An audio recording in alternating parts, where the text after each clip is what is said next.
In Daniel Defoe's famous novel, Robinson Crusoe, we read of swashbuckling stories of adventures on the high seas. We read of trials, mishaps, misadventures. Robinson Crusoe enacts some curious habits upon himself. Every night, as he goes to bed, he sleeps on the beach. He points his toes towards the ocean. Every morning, the tide rolls in, it wets his feet, and he rises, and it wakes him up. Now, while the tide may not be exactly regular, in this way, Robinson Crusoe orders his life through habits. He sets rules for himself. But let's not just listen to this story. Let us ask, why? Robinson Crusoe is in the state of nature, isolated. He has no social responsibility and answers to no man but himself. But he understands the crucial lesson that rules help us better govern our lives and help us to live more ordered and more fulfilling lives. Now, when we come together in society, especially political society, we enact certain rules with how we interact with one another, how we treat one another, and we set limits on how those rules can be enacted to begin with. However, in 21st century America, we have fundamentally changed what the limits are on the rules that are created for how we govern ourselves. And this leads us to a point where ultimately we live under a different contract than that under which we first agreed to coexist as a society. So let us ask of ourselves, as we asked of Robinson Crusoe, why? To answer this question, we must examine three things. First, why do we make these rules in the first place? Secondly, what are these rules and what are their limits? And finally, how have they changed, if at all, before we can truly understand the impact that this has on our everyday lives? James Buchanan, a Nobel Prize-winning economist, argues in his works, Reasons of Rules and Limits of Liberty, that mankind comes together not, as Locke says, to defend our rights in society, but to enact an external enforcement agency for the rules with how we treat one another. Now, while these two philosophies may have the same end, we see that there are two different types of rules under Buchanan's line of reasoning. There are the rules by which we engage with one another. So I notice Dr. Arndt's tie, for instance, may not be quite as shiny or quite as bright as mine, but he can't just take mine. I get to protect it. Those are the rules under which we live. I apologize, Dr. Arndt, but those are the rules. But there's another set of rules, a set of rules that govern how we can create those rules to begin with. And this is the constitutional side of the rules. This set of rules governs the government of the United States of America in the form of the United States Constitution. Now, Buchanan calls this the paradox of governance. Every night, with good intentions, I set an alarm clock before I go to bed. And every morning, I curse that decision as I hit snooze. At one time, I know that that is a good rule for my life. But there's a temporal disconnect between that knowledge and the actual action that results from it, wherein I may disagree with that rule that I set up for myself. Now, let's not take this to the extreme to say that once we enter government, there may be things that happen that we disagree with and we have no recourse. However, the paradox of governance shows us that it is for this reason that we make rules in the first place, because we know that eventually we won't agree with them. But if this is why we have these constitutional rules to begin with, what are they in American government?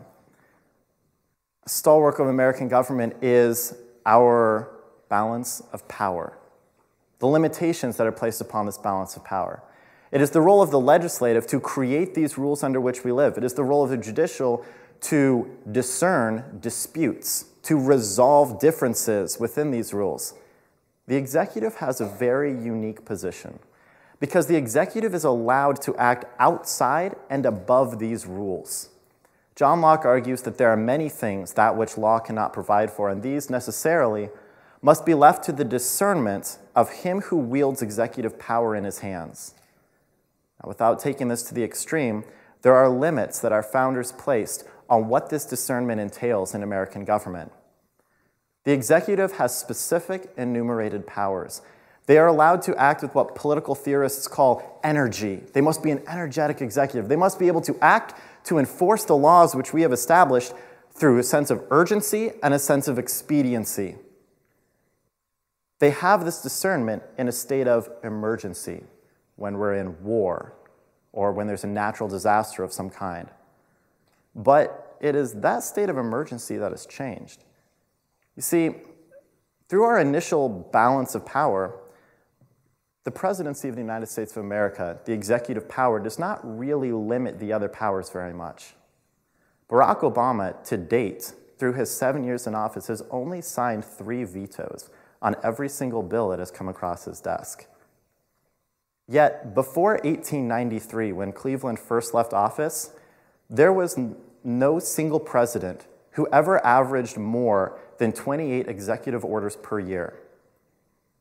To date, this has snowballed to a total of 13,691 total executive orders signed by the President of the United States of America, because no president since that time has ever signed fewer than 30 per year.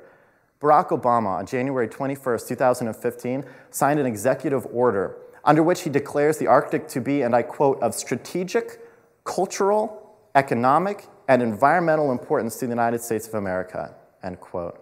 With this executive order, what he does is he establishes a committee to take care of preserving the polar ice caps, to take care of exploring and protecting the Arctic. Now, if this is a state of emergency today, what have we lost? We have lost the guarded, cautious, deliberate approach to the rules under which we live that the legislator initially sought out to attain. Instead, anything that is deemed necessary by the executive is left to the discernment of the executive. This leads to sweeping reforms in healthcare, education, welfare reform, immigration, the list goes on. But because this fundamental state of emergency has been redefined, we have changed the limits of the executive power of the United States of America, because we have allowed them to have discernment in areas in which they previously had no discernment. Now, this line of inductive reasoning leads itself to very obvious conclusions. If Barack Obama can declare a polar emergency to save penguins, and Dr. Arnn can declare a fashion emergency for my tie, the reasoning extends itself in American government. Now, that may be a frivolous example, but this really is a serious matter.